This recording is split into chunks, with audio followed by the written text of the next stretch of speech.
Hey, thanks for being a part of the conversation. Let's do some pod crashing.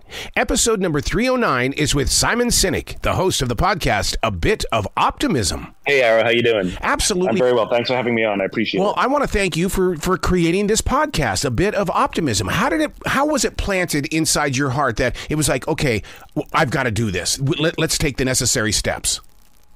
It started during COVID, to be honest with you. It was a dark time. There was a lot of uncertainty. We didn't know what was going on. And it was my sister who said to me, I think you need to like do a podcast and spread a bit of optimism. And we started by producing it ourselves. That's just what we just put it out there. None of us expected it to last, to be honest. But people really liked it, so we just kept doing it. We've had over 100 episodes now, and we're on iHeart, which is like quite an honor. So yeah, it's put us all by surprise. Oh my God, you said my magic number, 100. And the reason why I say that is because when I go into these schools of broadcasting and I talk about podcasting, I will look at them in the soul and say, you aren't doing any type of podcasting unless you hit 100th episode. And you've done it, dude. You've got a real podcast. I got a real podcast. I got a thing. I made a thing. Is it something that came to you as a child for the optimism? Because I remember my grandmother and even my mother always saying, you've got to learn how to be optimistic, because we live in a society where it is really, really difficult to even reach that area. I mean, I think I was always a happy-go-lucky kid. And later in life, you realize that that's actually a skill, to see the brighter side of things. But what I've learned about optimism is we all have the opportunity and ability to be optimistic. All you need is somebody who believes in you, somebody who loves you. Believe it or not, it's about relationships. With the courage to see the bright side in things. All you need is one person who says, I believe in you. You got this. I love you. And it's amazing our ability to change our point of view when we feel we're not alone in any kind of difficulty. So believe it or not, being an optimist is not about just like forcing yourself to change your mindset. That's very hard, but it's about fostering relationships. How do you deal with those people that don't look at your optimistic lifestyle as being a positive? Because I had an operations manager in radio look at me one day and he says, I don't need that side of you. You need to put that guy away and I need you to get dirty with me. And it's like, what? No, I live off being optimistic. I mean, different strokes for different folks, I guess. I've never been one to try and convince people that I'm right and they're wrong. Right. And there are absolutely people who think I'm naive, and there are absolutely people who think I'm unrealistic, and I'm okay with that. I think it's an idealism that changes the world. You have to view the world, in idealistic terms, to believe that things are possible. That's what gives you the energy to try and change it, to try and build it. No business was ever built on pessimism. Right. No, our country was founded on optimism. It's a uniquely American trait to be naively optimistic. I'll just, as a quick aside, we celebrate our independence on July 4th, 1776. Yes. No.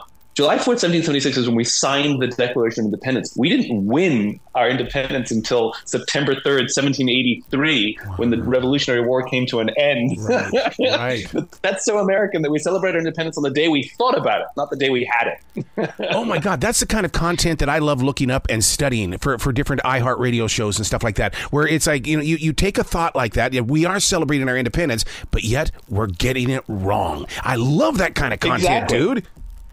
I just think it's very American, and I absolutely love it. So I'm proud to be an optimist. When it comes to building a bright future, we have to be together, don't we? I mean, it's not a one-sided solo performance. 100%. I mean, like, nobody ever accomplished anything worth accomplishing by themselves. Mm-hmm. And working together, especially with people who disagree with us, I think people who disagree with us is, are sometimes incredibly valuable because they have a point of view that they're revealing to us our blind spots, and learning to embrace people who disagree with us. I mean, just think of it like a personal relationship, right? Like in your own relationships, can you imagine having a fight with somebody who disagreed with you every time? And if all you did was try and shut them down and prove to them that you're right and they're wrong, like that relationship is not going to last. And so now if you exaggerate that and you add a few million people to it, like, doesn't bode well. And so as we said before, if you think about it like a marriage, like we have to live in the same house. We don't have a choice, mm-hmm. right? We're together. Like this is a thing. And the leader is the one who learns that skill of listening and learns to make the other person feel heard. And as we said, like when we do that, only then does it create the conditions where the other person's willing to listen to you. I got to tell you, Simon, that's every bit the reason why I created the podcast Vocal Defrag. It's because, who am I arguing with? I kept asking that question. Who am I being challenged by? Me. So I needed to start asking myself the questions, and then when I would give it an answer, question that answer. I mean, it's like the scientific method, right? Like scientists, always in doubt of their own, of themselves, at least the good ones. And I try and live my life that way. Like I put my ideas out there. None of my books are complete. Yes. They're ideas and theories. I'm constantly learning about my own work. I don't consider myself an expert in anything. I consider myself a student. Maybe I'm a more advanced student in some subjects than others, but I'm always a student. And I love when people, not just, contrarians, but people who actually want to have a debate to advance an idea. It's me and them versus the idea, not me versus them. Yeah. Like those are my favorite conversations to have. But you're absolutely right. Like learning is the greatest thing in the world, and becoming better versions of ourselves is epic. But you have to be open to the idea that there's more to learn. People that tune into your podcast are, they wake up injured. What is it that we're doing wrong when we wake up in that bad mood, or we wake up where it's like, I don't want to go to work. And it's almost like we're setting ourselves up for failure. But it's also human. Oh. I think sometimes we beat ourselves up for being in a bad mood. Like, yes, I'm an optimist. Yes, I'm an unshakable optimist, but I'm also a human being. Yeah. I have bad days. I wake up grumpy. I don't want to do things, of course. And I think we just have to accept it and give ourselves a little bit of grace. If we get stuck in these moods for very long periods of time, well, that's a problem. That's where we need to seek help. But being a little bit grumpy on a day-to-day basis, I'm not a morning person. Don't catch me in the morning. I'm pretty damn grumpy. But I don't think it's a character flaw. I've got to have my daily writing first. The very first thing I do when I get up is I sit down behind my 3 pages and get those babies out there. And then, to kind of cleanse the mind before I step into the studio. Wow, that's impressive. I appreciate the discipline. For me, it's a cup of coffee. Yeah. But I appreciate the discipline. I think this. I think such a good question, right? Which is routine. Which is, I always envy people that have that discipline of routine. That you get up every day and you write 3 pages. Like my style is the opposite. I have days and weeks of guilt and self-loathing, punctuated by moments of sheer brilliance. The problem is I don't know when they strike. So it's kind of more meandering, to be honest. Yeah, but doesn't that serve as fuel, though? I mean, because I love those moments where it gets a little bit dark, because I'm going, ooh, I'm here to learn something right now. Ooh, give it to me. Yeah, I like not knowing things, to be honest with you. I kind of like being the idiot in the room. I like being around people who are smarter than me and who've done more than me, because it's an uncomfortable feeling. Like, it is not. It feels good when you're the smartest guy in the room. It feels good when you think you're the smartest guy in the room. It does not feel good when you're being, it's clear to you that you are the dumbest guy in the room, But for me, that's an opportunity, to ask questions. And I've learned to be okay with it. I've learned to say, hey, I don't understand this. I'll tell you a quick funny story that sort of proves the value of being the idiot. So here's a challenge for you and your listeners. You'd be amazed how often we lie. Yep. Lying is an important social convention. Somebody gives you a gift for Christmas. It's the ugliest thing you've ever seen in your life. It's the ugliest sweater ever. And they say, what do you think? And we say, oh my God, I love it. Total lie. But we say that because we don't want to hurt somebody's feelings, right? You'd be amazed how often we do it. Like the waiter comes over and says, how's your meal? And you're like, yeah, it's good. 5 minutes ago, you're complaining how bad it was. We don't want confrontation. We don't want to hurt someone's feelings, whatever it is. So try this thing. Try this little this challenge. Don't tell a single lie for the next 48 hours. Zero. Now, you can't be mean. Can't be mean. Like, do I look fat in these jeans? I like the other jeans better. You don't have to be mean, right? But you cannot tell a single lie. And so I took this challenge upon myself. I gave it a try. And by sheer coincidence, I happened to have a trip to Washington, D.C., and I had a meeting with the senior speechwriter for some politician, right? And I sat down with her in this beautiful office with vaulted ceilings in the Capitol. And the first question she asked me is, how much research have you done on the congressman? And any other day, to save face, I would have said a little, right? Just because I don't want to be an idiot. I don't want to show disrespect or look like I'm unprepared. But I took this challenge, and I literally, in my mind, I went, "Oh, come on," And I looked at her and I said, "None." Yeah. And she goes, "Okay, well, let me tell you then." She wasn't asking me to test me. She was asking me because she wanted to understand the baseline. And by me saying none, she told me everything I needed to know. Wow. If I had said some, she wouldn't have told me as much. Now, she could have also said, you came to a meeting and you weren't prepared. Like, I could have been humiliated. That absolutely was an option. But what I learned was being the idiot in the room, being willing to say, I don't know, or I don't know anything, or I haven't checked, actually served me a lot better because other people were willing to tell me what I needed to know. You know what? You remind me of what I call a silent wolf. You stand on the sidelines and you watch, you observe, you study, you listen, you converse. It's like you are there, and then now you can walk through it. I mean, yeah, I think there's a lot to be said for wanting to be the student, wanting to be the one who's learning. I think, we all like to feel, like I said, we all like to feel smart. And sometimes I think we lie to ourselves and we lie to others about how much we know and how much we pretend to know. And it's amazing. And you can pick almost any subject. And most of us will repeat lines we've heard on television. Yeah. But do we actually know what we're talking about? And I think it takes a lot of courage to say, I'm repeating lines I heard on television. It sounds good, but if you question me, it's going to fall apart. Oh, my God. Because, I challenge myself when I hear a soundbite from a politician, and I'll be writing about it in my daily writing. And then I'll go, hey, wait a second. Is that really what they said? And I'll go look it up. And what I put on paper was 100% wrong. It was my interpretation of what they said. Yeah. Well, and the worst part about it is there are well-intentioned people who want to do their own research. And Google is an algorithm that doesn't tell you the truth. It tells you what it thinks you want to hear. Mm-hmm. That's what Google does. And so, like, they did a test a bunch of years ago where, like, people with right-leaning politics typed the word Benghazi, and they got all links from, like, right-leaning points of view.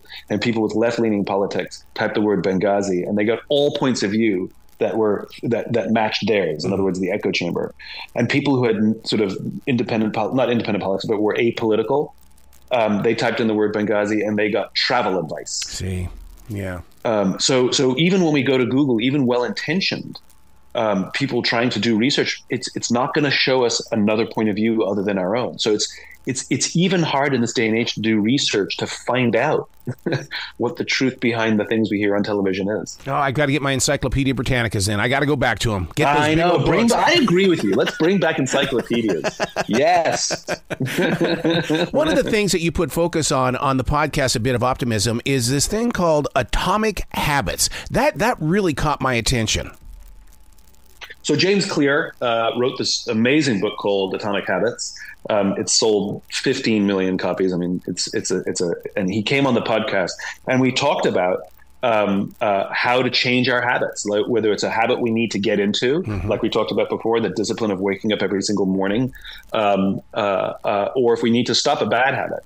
And he was great. He was a great guest. I loved him. Recently, I had a guest named Christina Tosi. She's the founder of Milk Bar. You can buy their cookies and their ice cream in your supermarket. She's amazing. And we talked about the power of friendship and how to be there for each other. And one of the stories we shared was I had a friend who was going through a really hard time. And I saw her and I said, hey, how are you? And she told me, oh, yeah, it's been really hard the past couple of weeks. I'm like, well, why didn't you call me? Yeah. Like, I'm here for you always. You know that. I didn't even hear from you. Like, and she's like, I did. I texted you. I'm like, no, you didn't. And I look at my texts and it says, hey, what's up? Yeah. Hey, want to grab a bite? Hey, what are you doing? I'm like, you mean these texts, the ones that sound like every other text you ever sent me? Like, how do I know that you're in need? And she'd read an article that said that people who are struggling only need 8 minutes of attention from a friend to feel not alone again. So we made a rule with each other. We made a decision that when we're in need, we will text each other a code that says, do you have 8 minutes? No, and that basically means I need you. And Anybody can step out of a meeting for 8 minutes or step out of whatever they're doing for 8 minutes to be there for a friend. You can get to them more later, but do you have 8 minutes is the code we use when we really need each other. Simon, you just gave me a whole entire different texture for a bit of optimism here, because now when I'm in the car and you're in there and you're talking with me, you're sharing me with your thoughts, I'm getting my 8 minutes with you, dude. Oh, you're too kind. But 8 minutes is really a code for you to see somebody, a friend who loves you, a friend who's going to be there for you in the hard times. The conversation with Ty, where believing that awkwardness, always gets a bad rap. Yeah, because we're all so hard on ourselves when we're awkward. But it's like, wow, it kind of feels good to be not like anybody else. Oh, he was an amazing guest. So he studies exactly what you said. He studies awkwardness. Yeah. And he's awkward and I'm awkward. And it was really amazing. And basically what we found is, like, I asked the questions like, how did awkward people who aren't that social, if we're social animals, who struggle to make friends or are awkward at parties, awkward at, sometimes in social interactions, evolutionarily, how did we survive? And he says, it's the awkward people are very often the observers, because they're less socially fluent, so they're not just like spewing stuff, but they're taking it all in, and they actually serve a very valuable role in society. And there's a lot of innovation that comes out of the awkward people. The awkward people are very often the big thinkers and the innovators, because they're observing the world and what the world needs. But he was so wonderful, and he really, for anybody who's ever been sort of like awkward in a social situation or uncomfortable at a bar and didn't know how to respond at a dinner party or whatever it is, it's a great episode that really makes you realize you have a superpower.